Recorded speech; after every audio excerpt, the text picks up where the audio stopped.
안녕하세요. 오늘 저희가 아주 깊게 파고들 이야기는 바로 그 챗 GPT를 만든 현존하는 가장 중요한 기술 기업 중 하나죠. 오픈 AI에 대한 소식입니다. 그런데 이번에는 소프트웨어가 아니라 하드웨어, 그러니까 우리 손에 직접 잡히는 기기를 만들고 있다는 아주 흥미로운 소식이에요. 네, 맞습니다. 이게 그냥 뭐 기기 하나 만든다 이런 차원을 넘어서는 이야기거든요. 아이폰 신화를 썼던 그 전설적인 디자이너 조니 아이브와 손을 잡고 완전히 새로운 개념의 컴퓨팅 경험을 설계하고 있어요. 이건 뭐 소프트웨어 회사의 외도 이런 게 아니라요. AI와 인간이 상호작용하는 방식을 아예 근본부터 다시 쓰려는 거대한 야심의 시작이라고 봐야 합니다. 오늘 청취자분께서 보내주신 자료들을 바탕으로 저희는 코드명 검트럽으로 알려진 이 비밀 프로젝트의 실체를 한번 하나하나 벗겨보려고 합니다. 과연 어떤 모습의 기기일지, 또 왜 하필 펜이라는 아주 고전적인 형태를 선택했는지, 그리고 이 작은 기기가 우리가 매일 쓰는 스마트폰의 미래를 어떻게 뒤흔들 수 있을지 그 가능성을 샅샅이 파헤쳐 보겠습니다. 역시 가장 궁금한 건 검드롭의 정체겠죠. 소문만 무성한데 AI 스마트 펜이라는 거 외에는 거의 알려진 게 없어요. 정확히 어떤 컨셉의 기기인가요? 이 기기의 가장 중요한 철학은 바로 스크린이 없다. 스크린리스라는 점에 있습니다. 아이폿 셔플 정도 크기의 작은 모듈이 펜 상단에 달려 있거나 아니면 펜 자체가 그 정도 두께를 가질 걸로 예상돼요. 핵심은 주머니에 꽂거나 목에 거는 등 항상 몸에 지닐 수 있도록 휴대성을 극대화했다는 거죠. 기존 스마트펜처럼 단순히 글씨를 디지털로 옮기는 그런 수준이 아닙니다. 잠깐만요. 스크린이 없다니 오히려 한 단계 퇴보하는 것 아닌가요? 저희는 스마트폰 화면을 통해서 세상을 보는데 너무 익숙하잖아요. 정보를 확인하려면 결국 화면이 있어야 하는 거 아닌가요? 바로 그 지점이 조니 아이브와 샘 알트만이 겨냥하는 포인트입니다. 우리가 지금 스마트폰에 끊임없는 알림, 또 앱의 홍수 속에서 살고 있잖아요. 이 기기의 철학은 거기서부터 우리를 해방시키자는 거예요. 대신 두 가지 가장 원초적인 입력 방식을 씁니다. 하나는 필기라는 가장 직관적인 아날로그 방식이고 다른 하나는 음성이라는 가장 자연스러운 인터페이스죠. 아, 그러니까 상황에 따라 입력 방식을 고를 수 있다는 거군요. 그렇죠. 예를 들어서 시끄러운 카페나 조용한 도서관에서 큰 소리로 AI에게 명령하는 건 좀 어색하잖아요. 그럴 땐 그냥 펜으로 조용히 메모하듯 질문을 쓰면 되는 거고요. 반대로 혼자 운전하거나 걸을 땐 자연스럽게 대화하듯 AI를 활용하는 겁니다. 즉, 사용자가 기술에 맞추는 게 아니라 기술이 사용자의 상황에 맞춰주는 거죠. 그렇다면 이 기기가 결국 스마트폰을 대체하게 될까요? 뭐랄까, 포스트 스마트폰 시대의 첫 주자가 되는 건가요? 대체 리플레이스먼트보다는 보완, 컴플리먼트에 가깝다고 봐야 합니다. 개발팀 내부에서는 이 기기를 제3의 코어 기기라고 부른다고 해요. 우리에겐 이미 스마트폰이라는 제1의 코어 기기, 그리고 노트북이나 PC라는 제2의 코어 기기가 있죠. 이 펜은 그 둘 사이의 틈새를 파고드는 겁니다. 스마트폰을 꺼내고 잠금 풀고 앱 찾고 타이핑하는 과정이 오히려 번거로운 AI 관련 작업들, 예를 들면 순간적인 아이디어 기록이나 실시간 통역, 회의 내용 요약 같은 것들을 전담하는 독립적인 단말기라는 개념이에요. 앉아있는 평화로움에 비유했다는 말이 이제야 좀 이해가 되네요. 기술의 복잡함은 완전히 숨겨버리고 사용자의 의도 그 자체에만 집중하겠다 이런 거군요. 정확합니다. 기술이 우리를 방해하는 게 아니라 우리 생각의 속도를 따라잡고 자연스럽게 증강시켜주는 경험. 그것이 이 검드롭 프로젝트가 추구하는 궁극적인 목표인 셈입니다. 이런 엄청난 비전을 현실로 만들려면 디자인과 기술 양쪽에서 최고의 팀을 필요할 텐데요. 그 역할을 애플의 전설 조니 아이브가 맡았다고 들었습니다. 단순한 협업이 아니라 아예 그의 회사를 통째로 인수했다면서요. 네, 맞습니다. 오픈 AI가 조니 아이브가 애플 퇴사 후에 설립한 디자인 스튜디오 아이오 프로덕스를 인수했습니다. 그런데 이 인수 방식이 이게 아주 흥미롭습니다. 인수 가치가 무려 65억 달러, 우리 돈으로 약 9조 원에 달하는데 이 거래가 100% 주식 교환 방식, 그러니까 전액 주식 거래로 이루어졌다는 겁니다. 9조 원이라는 천문학적인 돈을 현금 한 푼 없이 전부 오픈 AI 주식으로 줬다고요? 이건 단순히 오픈 AI가 AI 모델 개발에 돈을 많이 써서 현금을 아끼려는 목적만은 아닐 것 같은데요. 그 이상의 전략적인 의미가 숨어 있는 거 아닌가요? 아주 정확한 지적이십니다. 물론 AI 개발과 데이터 센터 운영에 막대한 현금을 쏟아붓고 있는 오픈 AI 입장에서 자본을 보존하는 것도 중요한 이유 중 하나겠죠. 하지만 이건 그 이상입니다. 이 거래는 AI 시대의 인재 전쟁에서는 현금이 아니라 미래 가치에 대한 지분이 진짜 무기라는 걸 보여주는 상징적인 사건이에요.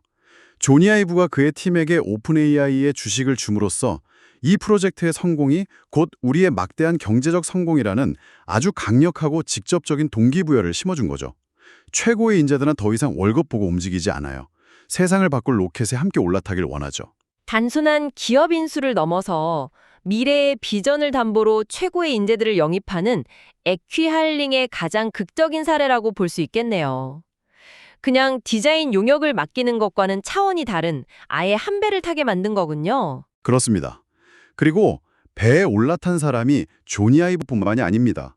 아이폰과 애플워치의 제품 디자인 결정을 주도했던 탕탄 전 부사장, 조니 아이브의 후임으로 애플의 산업 디자인을 이끌었던 에반스 행키, 그 외에도 애플의 하드웨어 황금기를 이끌었던 핵심 소재, 공정, 소프트웨어 엔지니어들이 대거 합류했습니다. 이건 사실상 애플 드림팀이 오픈 AI에서 재결합한 것과 같아요. 하드웨어 제조 경험이 전혀 없던 오픈 AI의 가장 큰 약점을 단 한 번의 M&A로 완벽하게 보완해버린 거죠. 조니 아이브의 팀이 합류했다면 와, 겉모습은 분명 예술작품 같을 게 분명하겠네요. 하지만 진짜 승부수는 그 안에 담길 기술일 텐데요. 이 펜이 단순한 필기구를 넘어서 내 마음을 읽는 비서가 되려면 도대체 어떤 마법을 부려야 하는 건가요? 이 펜의 기술적 핵심은 맥락 인지, 즉 컨텍스추얼 어웨어니스 능력에 있습니다. 펜에는 아마 눈에 거의 띄지 않는 초소형 카메라랑 주변 소음 속에서 사용자의 목소리만 정확히 골라내는 비인포밍 기술이 적용된 여러 개의 마이크가 탑재될 겁니다. 이 센서들이 사용자의 주변 환경과 상황을 실시간으로 데이터화하는 거죠. 좀 더 구체적인 예시를 들어주실 수 있을까요? 제 일상에서 어떻게 쓰일지 상상이 잘 안 가거든요. 좋습니다. 예를 들어서 당신이 회의 중에 이 펜으로 중요한 키워드 몇 개를 노트에 적는다고 상상해 보세요. 다음 주까지 보고서 제출. 기존 스마트펜은 그냥 이 글씨를 텍스트로 바꿔주겠죠. 하지만 검드롭은 다릅니다. 펜의 마이크는 회의 내용 전체를 듣고 있었고 카메라는 당신이 누구와 회의하는지를 보고 있었어요. 그래서 AI는 단순히 글씨를 인식하는 걸 넘어서 지금 A 프로젝트 회의 중이고 B 상사가 C에 대한 보고서를 다음 주까지 제출하라고 지시했구나 라는 전체 맥락을 파악하는 겁니다.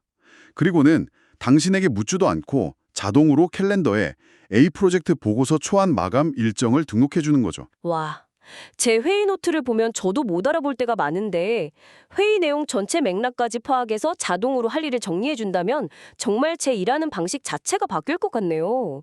이런 고성능을 작은 펜 안에서 구현하려면 결국 반도체? 그러니까 두뇌 역할을 하는 칩이 굉장히 중요하겠어요. 맞습니다. 그래서 오픈 AI는 범용 모바일 칩을 쓰는 대신에 세계적인 반도체 설계 기업 브로드콤과 손잡고 AI 연산에만 특화된 맞춤형 칩, 즉 ASIC를 직접 개발하고 있습니다. 생산은 세계 최대 파운드리인 대만의 TSMC가 최첨단 3나노 공정으로 맡을 예정이고요. 스마트폰 칩처럼 이것저것 다 자라는 칩이 아니라 오직 이 기기의 AI 기능만을 위해 모든 자원을 쏟아붓는 전용 프로세서인 셈이죠.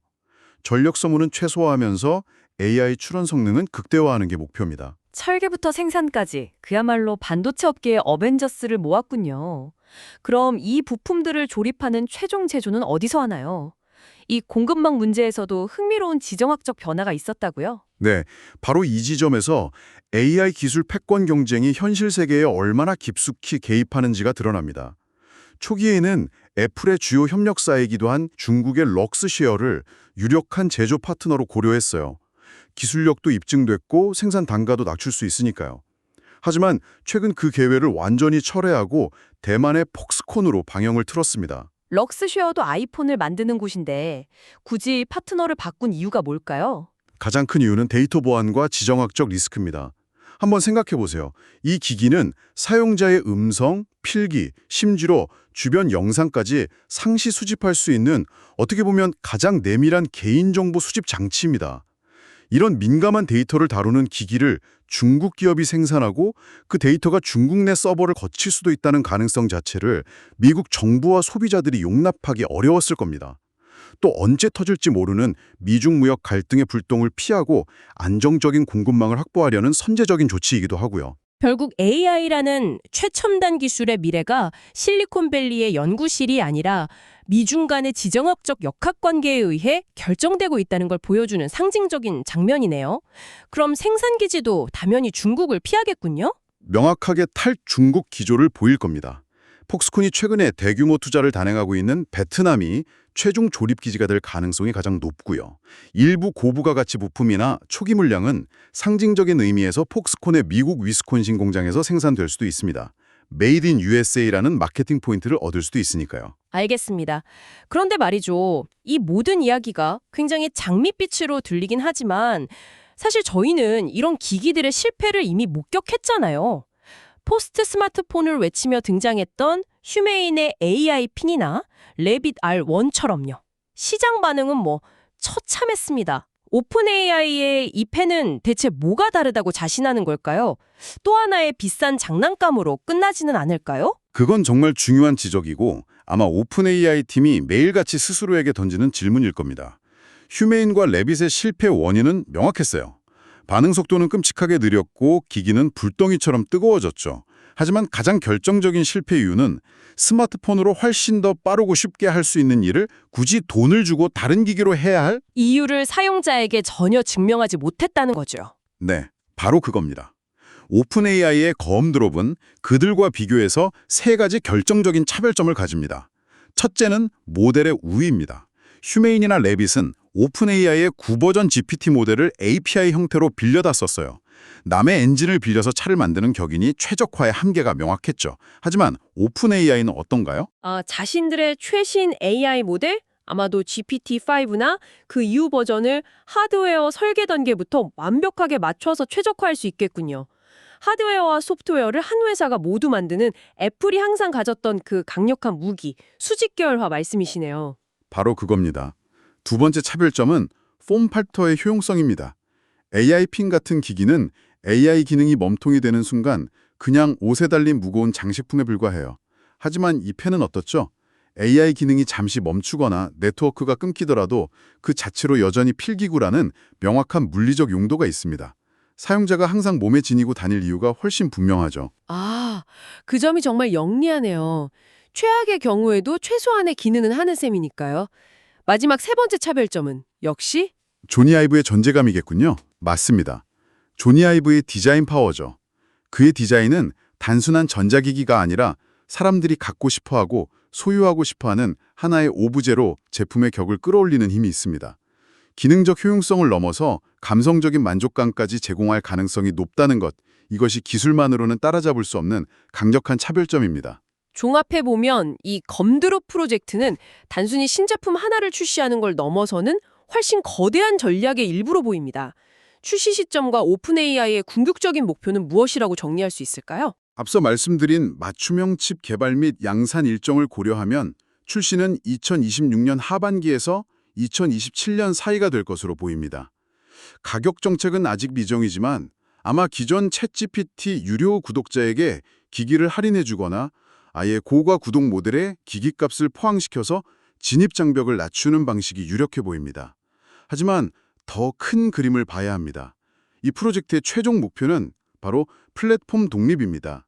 지금 오픈 AI는 애플의 앱스토어나 구글의 플레이스토어라는 말하자면 남의 집에서 새들어 사업을 하고 있어요.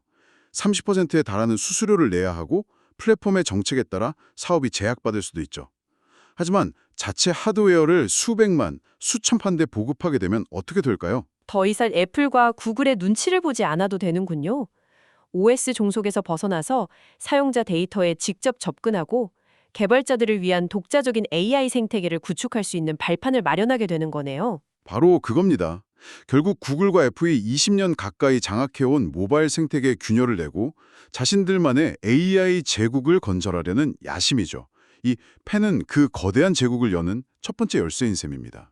오늘은 오픈 AI와 조니 아이브가 만드는 비밀 병기, 검드롭에 대해 아주 깊이 있게 다뤄봤습니다.